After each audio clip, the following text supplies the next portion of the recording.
Bienvenue très chers téléspectateurs, nous sommes bel et bien dans cette émission Jeunesse et Emploi. Je ne suis pas seul, je suis avec un professeur d'université, pas n'importe lequel, il enseigne à l'université de Kinshasa, il enseigne aussi à Californie. Le professeur Sylvain Tikoji-Mbumba. Vous êtes expert, d'abord philosophe, et puis expert en éthique sociale et environnementale. Bienvenue dans cette émission. Merci beaucoup, madame. Comment vous faites pour sillonner plusieurs universités pour enseigner, non seulement à Kinshasa et puis aux États-Unis? Oui, c'est un métier, on veut ça, comme on le dit toujours, c'est notre beau métier. Oui. Et on essaye de rendre le service justement à notre jeunesse, puisqu'il s'agit aujourd'hui de parler de la jeunesse aux États-Unis. Et en même temps, nous avons pensé qu'il faut rentrer chez nous. Vous voyez, rentrer chez nous pour ce qu'on est le chef de l'État, au moins sur le plan de l'éducation, que nous puissions apporter le peu que nous avons appris à l'étranger et que notre jeunesse puisse en bénéficier aussi. Voilà, aujourd'hui je vous ai invité, pas vraiment pour parler de votre métier d'enseignant et des professeurs des universités, mais plutôt de parler d'un point essentiel qui concerne un métier qui est en vogue aujourd'hui sur la planète Terre, l'écologie, l'environnement, tout ce qui concerne l'environnement, l'écosystème, tout ce qui a trait à l'environnement dans son ensemble. La jeunesse se focalise, comme dernièrement, il y a eu 4000 étudiants pour participer à un test d'admission au niveau du campus en médecine. Mais pendant qu'il y a des sciences, qui est les sciences actuelles, d'appointe, qui concernent la planète, où on cherche des employés, mais il n'y en a pas beaucoup.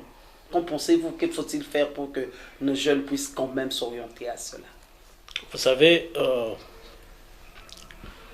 il faut d'abord une politique publique qui oriente les jeunes dans la recherche des connaissances. Deuxièmement,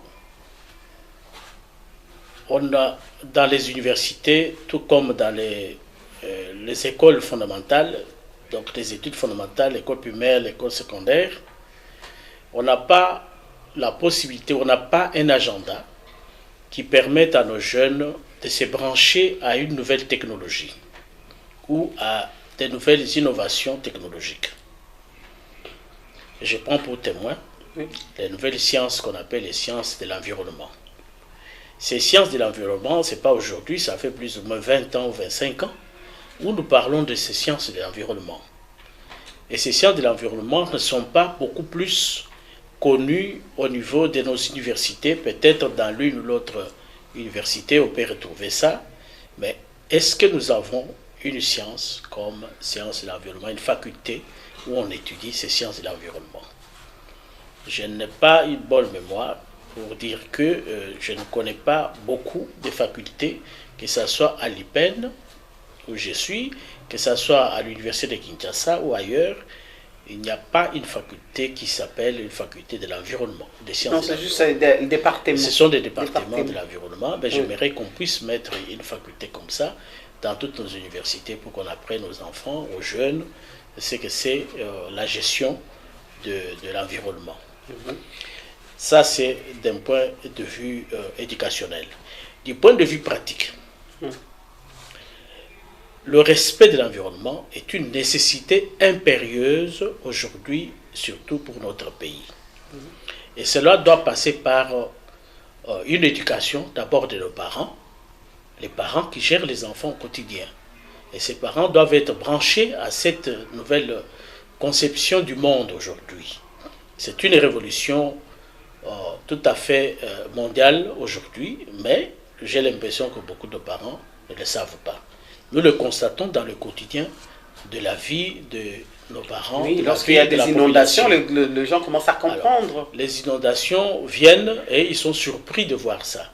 Mais du moment que on jette des immondices sur la chaussée, où on ne canalise pas mieux tout ce qu'ils ont comme déchets, ils ne comprennent pas. Quelqu'un qui prend de l'eau sur la route ou qui mange une banane, ils jettent ça sur la chaussée.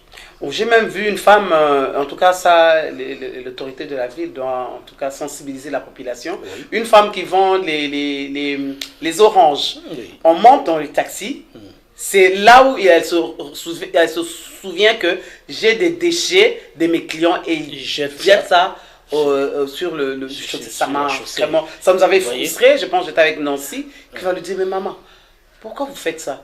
Ça se fait pas. On était là à l'arrêt, mais il fallait déposer ça parce qu'il y avait une poubelle à côté. Voilà. Elle a eu honte, elle s'est juste bon. Donc ici il faut prendre dans un cadre tout à fait global de l'éducation de notre peuple. Notre peuple doit être rééduqué sur ce plan-là, c'est-à-dire faire des grandes émissions comme nous le faisons aujourd'hui. C'est-à-dire il faut aller dans des écoles, dans des universités, oui, sensibiliser, et là, ça demande des moyens. Pourtant, on observe que dans beaucoup d'autres pays où nous autres nous promenons, où nous allons, nous visitons, on constate que beaucoup de jeunes sont dans l'environnement. Et il y a de l'emploi dans l'environnement, puisque notre thème aujourd'hui, c'est la jeunesse et l'environnement. Quel environnement? Comment ils peuvent s'orienter dans ces sciences exactes? Parce qu'on voit 4000, 2000 pour le droit, la médecine, mais pendant que est-ce que notre pays a seulement besoin de médecins? Oui, mais il faut sensibiliser qu'il y ait quand même les médecins de l'environnement, les gens qui vont descendre sur le terrain pour pouvoir améliorer. Nous pouvons le voir dans beaucoup d'autres universités ici, et tout dépend maintenant de la politique globale, publique, du chef de l'État ou du gouvernement de la République. C'est-à-dire que nous avons un ministère de l'Environnement qui, en quelque sorte, ne semble pas avoir un impact sérieux sur cet environnement. Et vous vous souviendrez que quand il y a eu un grand événement où le chef de l'État doit passer, on se met à balayer, à mélanger l'une l'autre chose, et on laisse le chef de l'État passer, et on croit qu'on est à l'environnement. Et pourtant qu'il y a des moyens financiers que le chef de l'État ou le gouvernement met en place pour que l'environnement soit assaini. L'assainissement de l'environnement ne se réduit pas à cette histoire-là de salon chaque samedi où on doit balayer devant, et avant de commencer il faut balayer. C'est toute une culture. C'est toute une culture. À partir de bas âge, l'école maternelle, primaire, secondaire. C'est-à-dire qu'il faut qu'on dise à l'enfant que voilà, quand vous mangez quelque chose, il y a des déchets, il faut mettre dans une poubelle. Que l'enfant apprenne ça. Mais tant qu'on ne l'a pas fait, c'est difficile. Donc l'enfant grandit, il ne sait pas comment il faut protéger son environnement dans lequel il vit, il évolue. Donc il faut une politique publique de l'État qui implique aussi l'éducation. Nous avons le ministère de l'Éducation, disons, on doit travailler en synergie pour qu'on puisse éduquer. Il y a aussi ce que nous appelons l'agence de changement de mentalité. Cette agence devrait être impliquée aussi dedans pour éduquer la population, surtout la jeunesse et l'enfance, juste pour apprendre comment il faut respecter donc, notre environnement et dans lequel on évolue.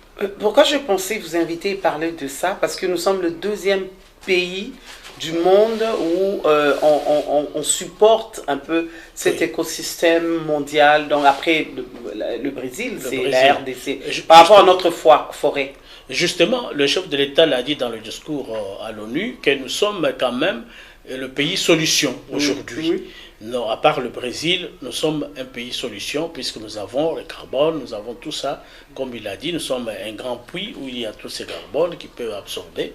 Et il a parlé aussi du grand Inga qui pouvait donner de l'électricité tout à fait propre au monde. Et il a invité qu'on mette des moyens pour que tout cela puisse marcher correctement.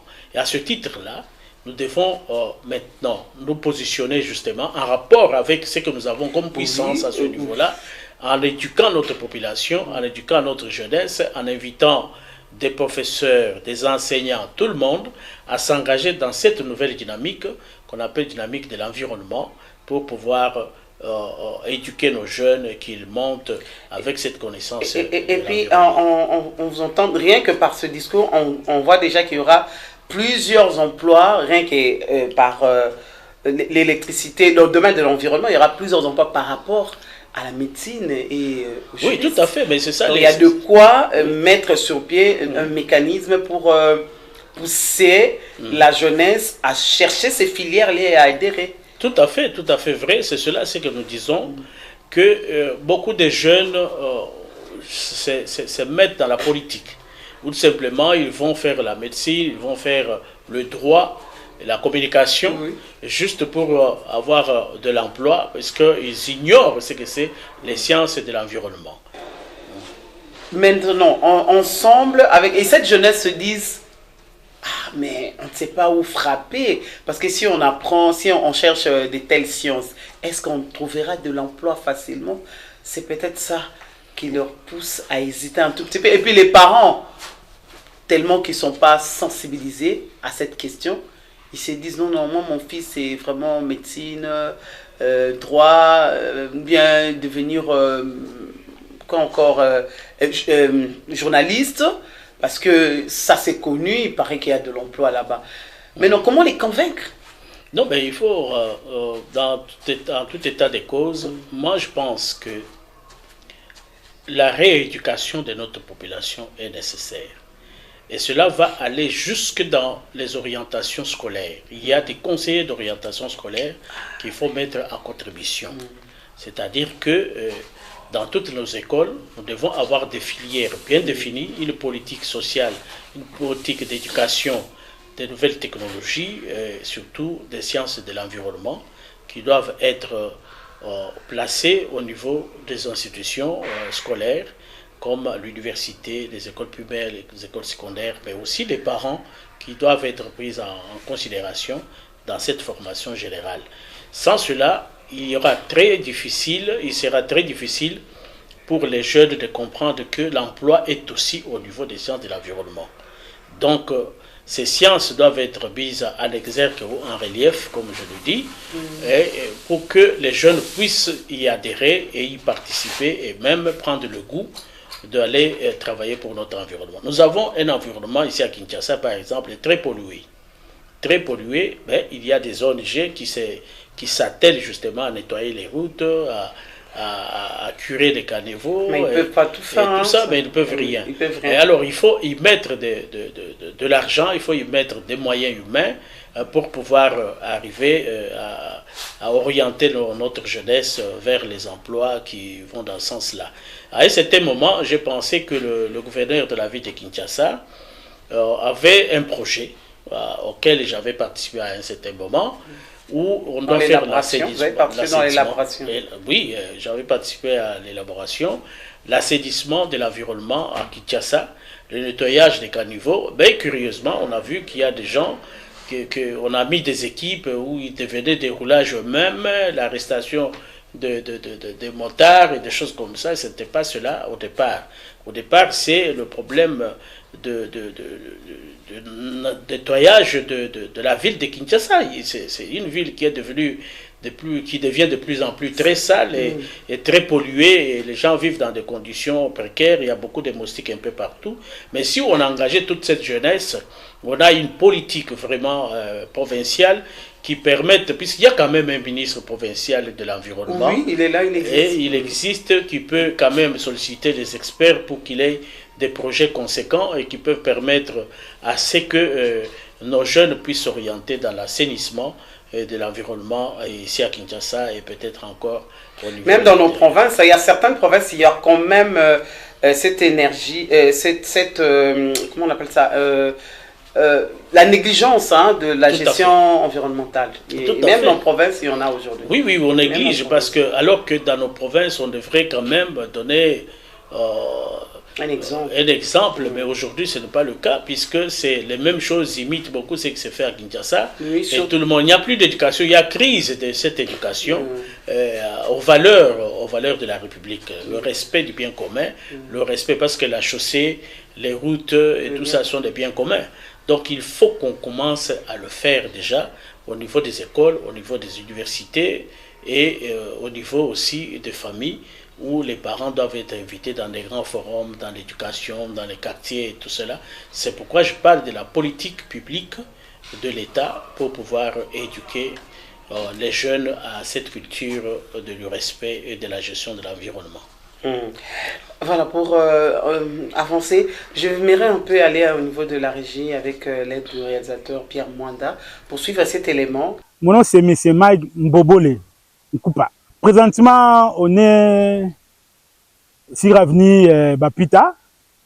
Et il y a deux avenues, Bapita et puis l'avenue Moleka, et le numéro 16/18, dans le quartier Sikotra Lokali, dans la commune de Lancélé. Donc, si vous êtes sur le boulevard, en référence, il y a un arrêt qu'on appelle arrêt Nganda CC, juste après Bibois. Donc, vous avez Nganda CC. Ici, nous sommes dans un centre d'accueil bien dénommé BVC, qui n'est rien que Bapita Visitor Center. Donc, le centre d'accueil Bapita. Et ce centre, nous l'avons fait pour accueillir des différentes organisations qui viennent pour des ateliers, des formations. Et ils sont hébergés ici, il y a des salles de conférences, des réunions, on a au moins 3 salles. Il y a l'espace pour le divertissement, comme vous le voyez là-bas. Et puis on a un grand parking dehors là-bas qui peut contenir 30 véhicules. Et puis ce grand bâtiment que nous voyons derrière a au moins une trentaine de chambres pour nos invités qui viennent pour des ateliers. Comme le cadre est un peu vaste et spacieux, et on a dans l'hôtellerie là-bas, nous avons un chargé service d'accueil. Et puis il y a bien sûr des filles et des garçons de chambre qui sont dedans là-bas. Et puis comme il y a terrasse, nous avons des serveurs. Comme il y a un petit restaurant pour nos invités, il y a toute une cuisine là-bas avec les équipements adéquats afin de servir notre aimable clientèle. Bon, ici, je l'ai acquis depuis 2017. C'est un milieu urbano-rural. Et on est dans les marécages du fleuve Congo. Et ces marécages nous a permis de bien gérer l'environnement. Et on a y pensé à mettre quelques activités agricoles, de pêche, élevage. Et nous avons la pisciculture. Comme vous avez, il y a des états ici où nous achetons les alevins pour les grossir ici dans ces étangs. Et voilà aspect, comment on a voulu gérer l'espace du marécage. Oui, mais on a toujours cette vision d'assujettir les espaces. C'est même la recommandation de la Bible qui a dit allez-y, assujettez la terre. Et là où on est arrivé, là où on a acquis l'endroit, on s'est dit pourquoi pas transformer ces milliers un peu oubliés, les milliers qui étaient jadis du temps de Mobutu. Il y avait un grand projet un peu devant là, un projet agricole, c'est-à-dire il y avait un projet de riz en son temps, et que ce projet, je pense, ça n'a pas tenu, ça n'a pas abouti. Et des populations sont restées ici pour commencer à faire des petites activités. Et nous, qu'on a acquis l'espace, on a voulu aussi la transformer pour que ça soit un milieu aussi attractif, afin que des Quinois viennent aussi manger bio et puis respirer de l'air fraîche du milieu qui nous suit. Moi, je suis un agent de développement. C'est depuis 2005 que on a créé une ONG avec des amis. Et à ce temps, on a eu la grâce d'être éligible dans un programme du gouvernement. On a créé le Fonds social en 2001. Et lorsqu'il a eu le projet PASSOU, Programme d'action sociale d'urgence, Équipe MIC a été agréée comme une agence locale d'exécution des projets. Et on a eu pas mal de formations par rapport à la gestion des projets, par rapport à l'identification et la mise en œuvre et accompagner les communautés jusqu'à ce qu'un projet soit vraiment au point. Donc on a eu cette chance d'avoir passé au maître des gens qui ont déjà cette expertise de gérer les projets. Et ce que j'ai aimé à son temps, et je me disais souvent, si j'ai un cadeau, on me dit aujourd'hui, prends un cadeau, à qui tu vas le remettre? Je remettais ces cadeaux au Fonds social. Les médias et la sensibilisation, vous en pensez quoi? Est-ce que ça va ou bien il faut ajouter un tout petit peu par rapport au nombre des médias qui existent? Est-ce que tout le monde, vous sentez vraiment qu'il y a la question environnementale, on en parle? Oui, j'étais très content d'avoir été invité à cet événement. Pour autant que j'ai participé à cette question de l'environnement au niveau d'une émission qui se tient ici, animée par monsieur Freddy Kabengele, qui m'avait invité justement pour ça. Et je pense que c'est une très bonne chose. Je n'ai pas parlé trop des médias, mais je pense que ce sont des médias qui peuvent véhiculer cette envie, cette ouverture vers les sciences de l'environnement. Et je pense que les médias ont un rôle fondamental à jouer dans cette sensibilisation, dans cette campagne de la connaissance même de la gestion de l'environnement au niveau de la jeunesse, au niveau des écoles, un peu partout. Et je pense qu'il faut aussi... Ça, c'est un média public. C'est déjà une très très bonne chose.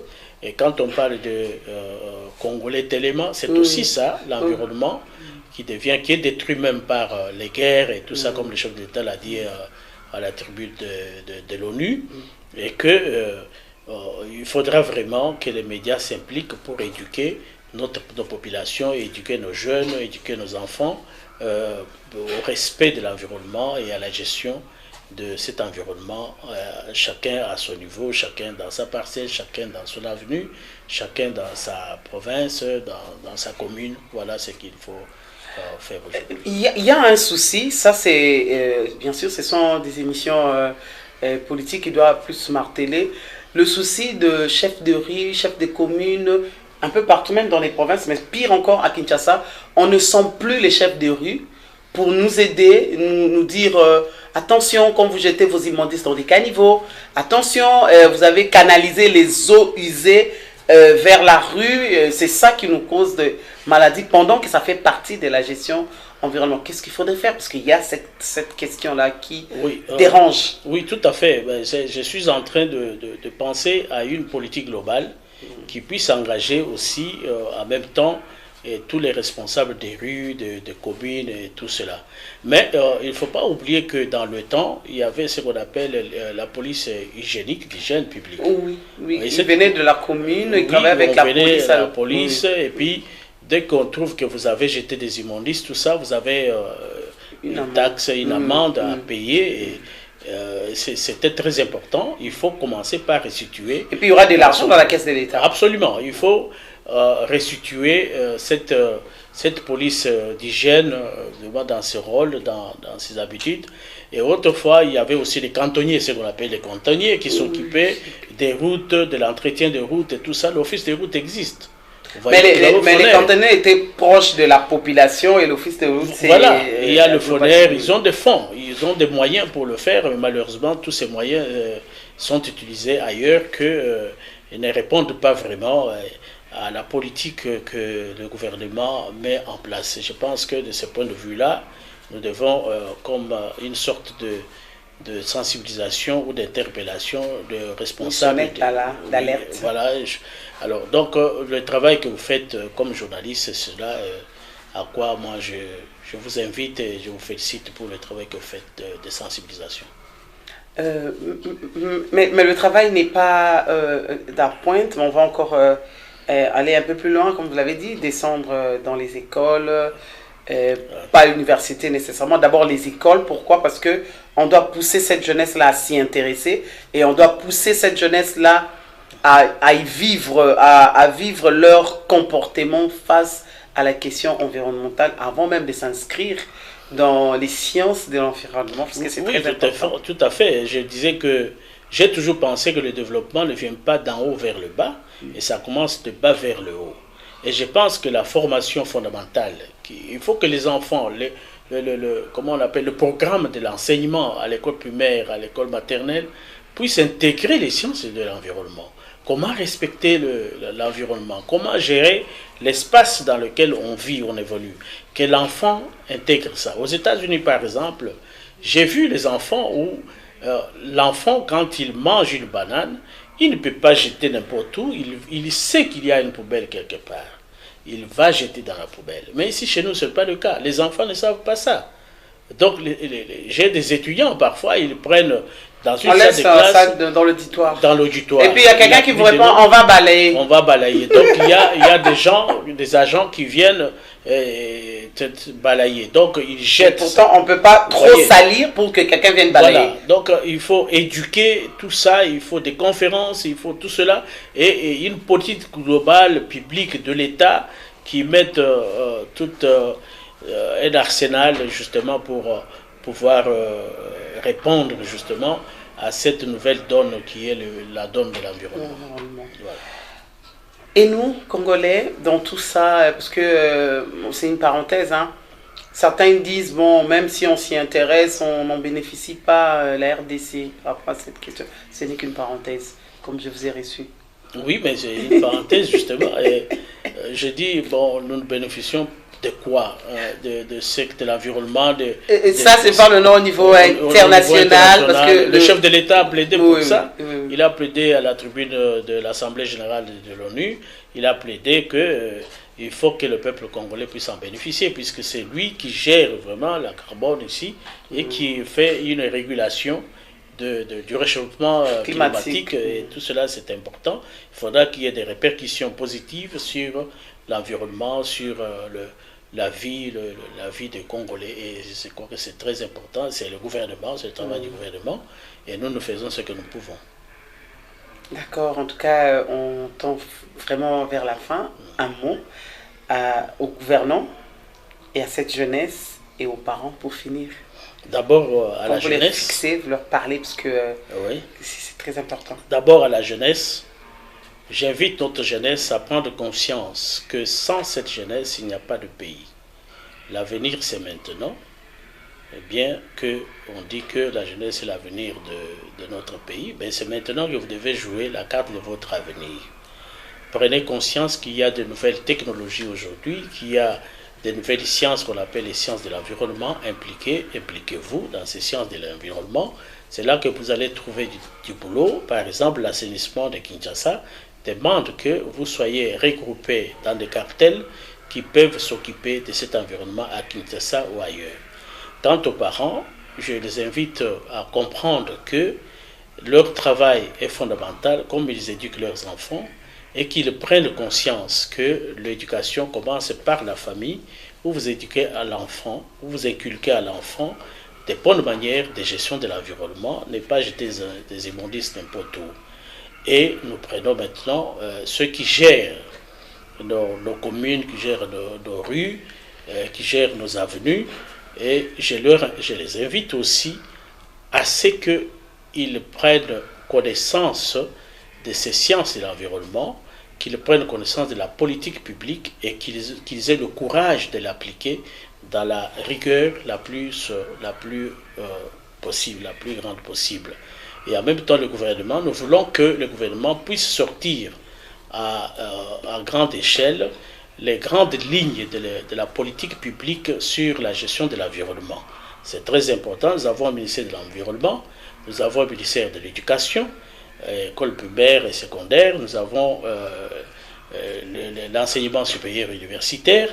Toutes ces instances de décision peuvent se mettre ensemble pour pouvoir produire quand même un travail, et tout en invitant aussi des experts que nous sommes et d'autres, les journalistes, et tout ça, c'est un travail de synergie, c'est un travail combiné et où nous devons tous nous mettre ensemble pour pouvoir sauver la planète aujourd'hui.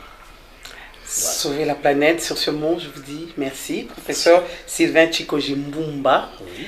Expert en éthique, d'abord vous êtes philosophe, et expert en éthique sociale et environnementale. Merci beaucoup. En tout cas, la question sur la gestion environnementale et que les étudiants puissent s'orienter à ça, ça reste ouverte, on va encore vous recevoir. Après vos multiples charges au niveau international, parce que vous enseignez aussi au niveau de l'Université de Californie. Oui. On va encore vous réinviter. En tout cas, bonjour à nos frères étudiants de l'Université de Californie, parce que je sais qu'il y a des Congolais là-bas. Merci à nos nombreux téléspectateurs qui nous ont suivis à travers cette émission Jeunesse et Emploi. Merci à la grande équipe technique qui a assuré aux mains des maîtres cette émission. Et si vous voulez me contacter, contactez-moi à travers ces numéros qui est devant vos petits écrans. On se retrouve prochainement. En tout cas, jeunesse 16 à 36 ans, pensez-y de vous inscrire dans les sciences environnementales. C'est très important. Il y a plusieurs débouchés dedans. Vous n'allez pas regretter. Au revoir.